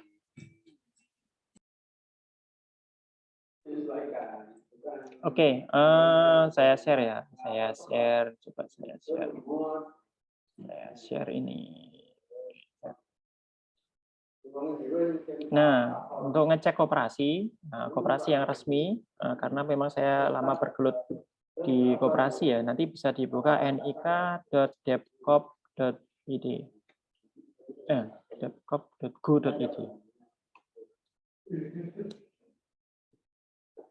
Nah, nik.depkop.go.id dibuka ini.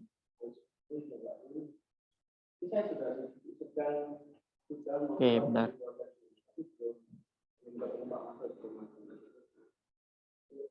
Nah, misalkan di provinsi ya,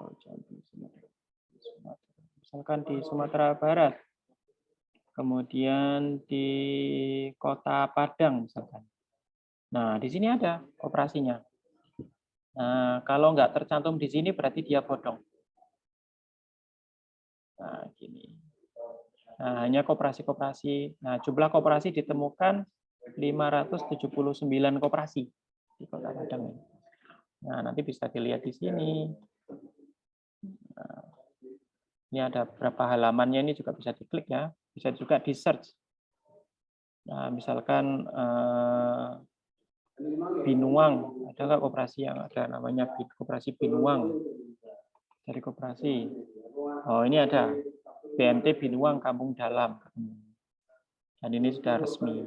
Gitu. Nah, sudah bisa dipahamin ya. Jadi kita ngecek, sekarang sudah zamannya IT, mahasiswa jangan gaptek. Nah, semuanya ada di Google. Gitu. Tinggal buka HP-nya, cek di nik.depkop.go.id terdaftar apa enggak. Gitu ya. Baik, Pak. Terima kasih, Pak. Sama-sama. Oke, baik. Apakah ada dari peserta lainnya yang ingin bertanya?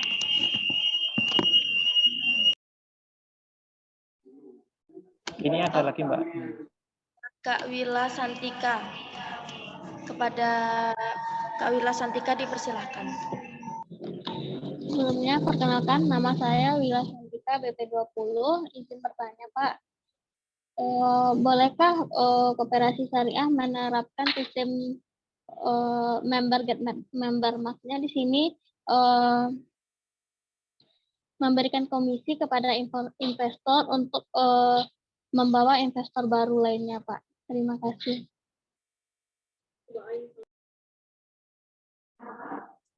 Oke, tentang member get member ya, tentang MLM.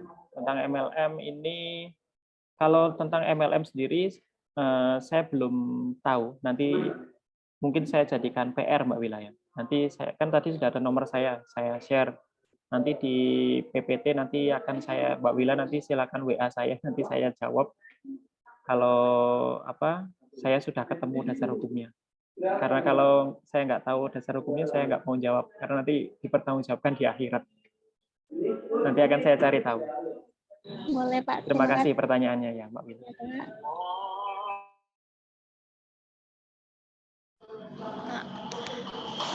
Apakah masih ada pertanyaan lagi dari para peserta webinar? Oke, di sini ada Lara Aprila. Disilahkan. Assalamualaikum warahmatullahi wabarakatuh. Waalaikumsalam, Mbak Lara. Saya Lara Aprila dari BP21. Sebelumnya mohon maaf Bapak, saya tidak bisa menghidupkan kamera karena terganggu jaringan. Saya ingin bertanya Pak, bagaimana cara menarik minat generasi muda untuk mengikuti koperasi syariah tersebut? Terima kasih.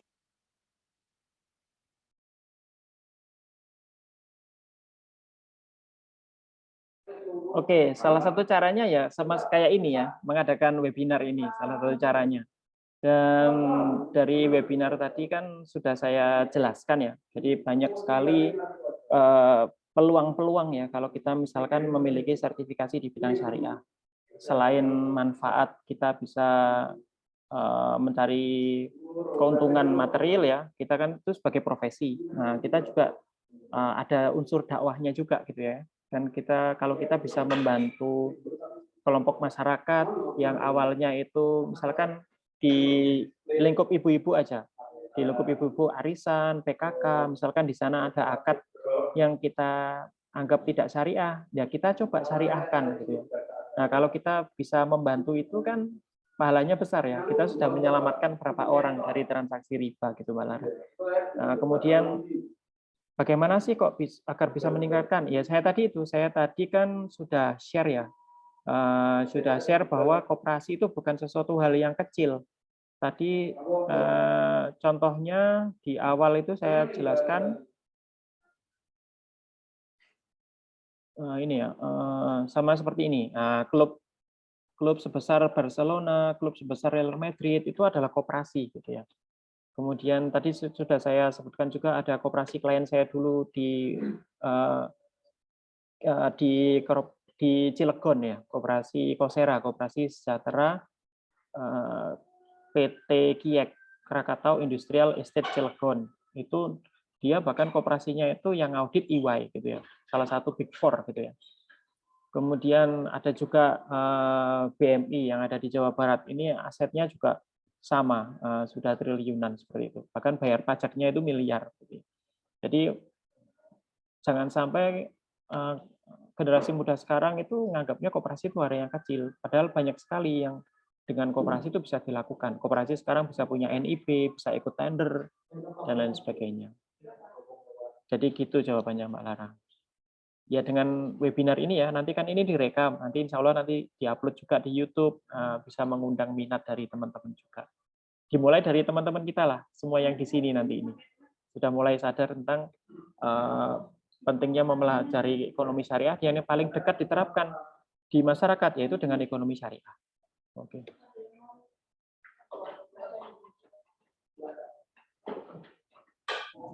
Cukup menjawab?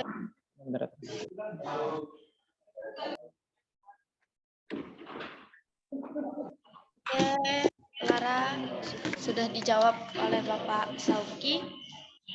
Selanjutnya, apakah ada peserta lain yang ingin bertanya lagi?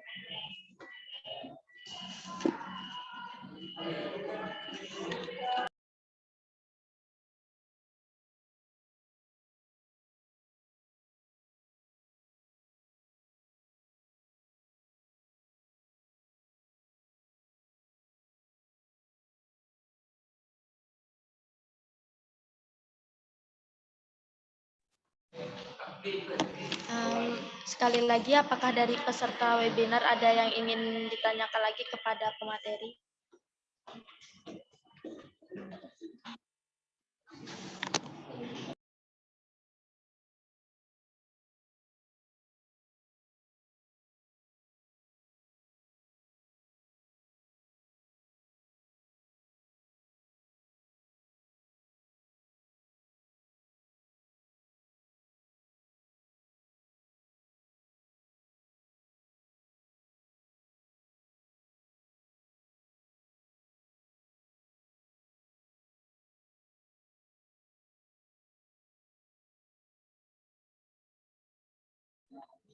Baik, para peserta webinar, karena tadi sudah ada 5 penanya kepada narasumber, maka kami dari panitia akan memilih 3 pertanyaan terbaik yang akan mendapatkan door prize dari panitia.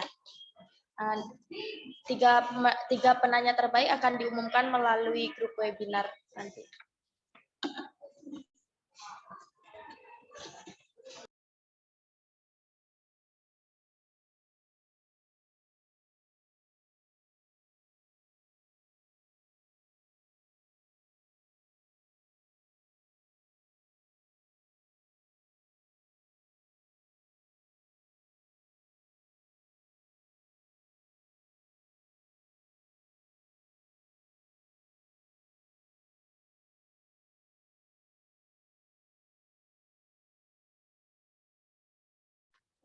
Baik, karena sesi tanya jawab sudah selesai, akhirnya sesi diskusi telah berjalan dengan baik dan sudah mendapatkan materi yang sangat luar biasa dari Bapak Sauki. Terima kasih, Pak. Ya, sama-sama. Mudah-mudahan materi yang sudah Bapak sampaikan ini berguna untuk kami, terutama kami yang mahasiswa, agar bisa menerapkan koperasi syariah yang sesuai dengan tuntunan-tuntunan Islam. Baik, di sini saya sebagai moderator, apabila ada kesalahan kata dan kesalahan dalam memandu materi, saya ucapkan mohon maaf dan terima kasih. Saya akhiri. Wassalamualaikum warahmatullahi wabarakatuh. Saya kembalikan kepada MC. Waalaikumsalam. Waalaikumsalam warahmatullahi wabarakatuh.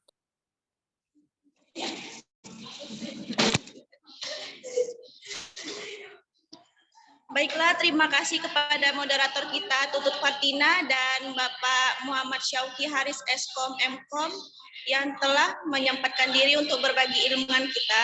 Semoga apa yang telah disampaikan bisa bermanfaat bagi kita semua. Baiklah, selanjutnya sesi foto bersama. Jadi kepada seluruh peserta webinar untuk mengaktifkan kamera karena kita akan melakukan foto bersama.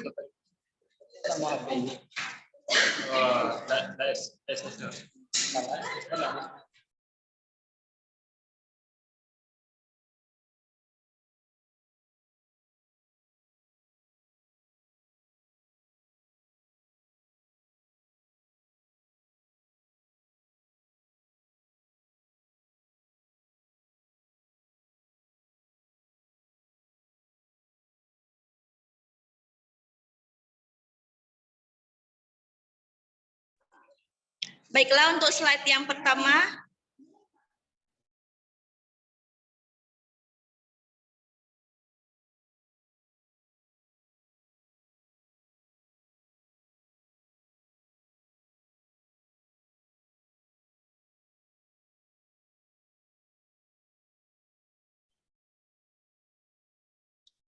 Di prodi akuntansi ini mana cowoknya ya? Nggak kelihatan.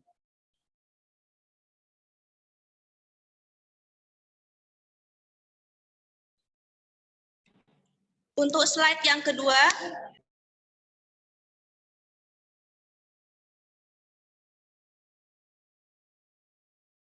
Ayo yang belum on cam, silakan. Untuk slide yang ketiga.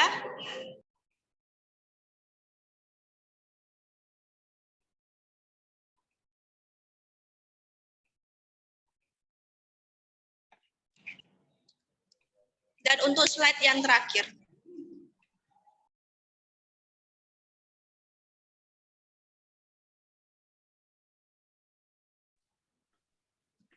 Baiklah, kita telah sampai di penghujung acara webinar literasi keuangan syariah.